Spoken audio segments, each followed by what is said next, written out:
my gosh, I'm talking to Crowley and Aziraphale. Hello. Good morning, officer. Exactly. I'm a human police officer. You spotted Gabriel? He's definitely not in the shot. It's just Aziraphale. The traitor. And his grumpy friend, Mr. Crowley. The demon. Oh, I suppose that explains the grumpiness. Gosh, there's probably so many, isn't there? My character didn't meet them in season 1, so it was lovely to have a character meet them, but also to have these iconic performances say my name. I know it's the character's name, but it is also my name. So there was a tiny, tiny little fan, really, really deep down that just went, oh, that's lovely. Yeah. Only in rehearsals, obviously. Obviously. And I think it's because they give you so much, you know what I mean? And for me, it's definitely one of those things. I had a little bit of a out-of-body experience my very first day on set because, it was a scene where I get to interact with both of them, and I was just like, had a little bit of an internal dialogue. I was like, oh my gosh, I'm talking to Crowley and Aziraphale. But yeah, it's just kind of it's magic to interact with them in a way that we're literally right on their doorstep as the characters, aren't we?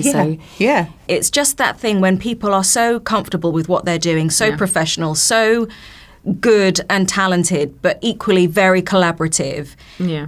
It makes it easy for you to join in, but equally because they're so good, and let's be honest, it is a bit of a top tier cast across the board on this, that you have to raise your game. You have to make sure that you can, that you can match what's been set up before you. And I've worked with both Michael and David in previous things on stage and in other TV shows. So I've known, because we've all been around a long time, so I've known them before. And then hearing that they were cast as Crowley and as Aziraphale, you suddenly go, well, that makes complete sense.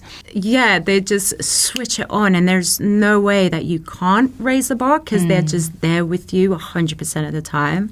Mm-hmm. So, and you want to because they've created such an amazing show with Neil and the others, of course. Yeah. So you want to be that good. And seeing what they did with respective characters, they took them from the book and then some. They really made them into something even more warm and funny and rich.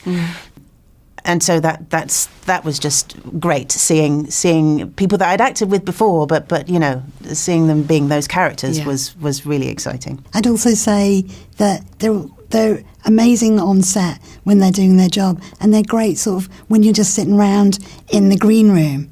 And they're, and they're quite different energies, which is lovely. I mean, I feel like David is always on, like big, funny, duh. And then, and Michael's funny too, but he's much quieter. He might be reading a book, or sometimes we talk about our love of game shows. There's a little insider there, really. Yeah, so, it's not all glamour. It's like sitting there eating a banana, reading a book and that. But they're sort of also the weirdest, the best times, because you're going, here I am with these people I've watched on telly for years. Yeah. And it's what gets you through the long days as well, you know what I mean?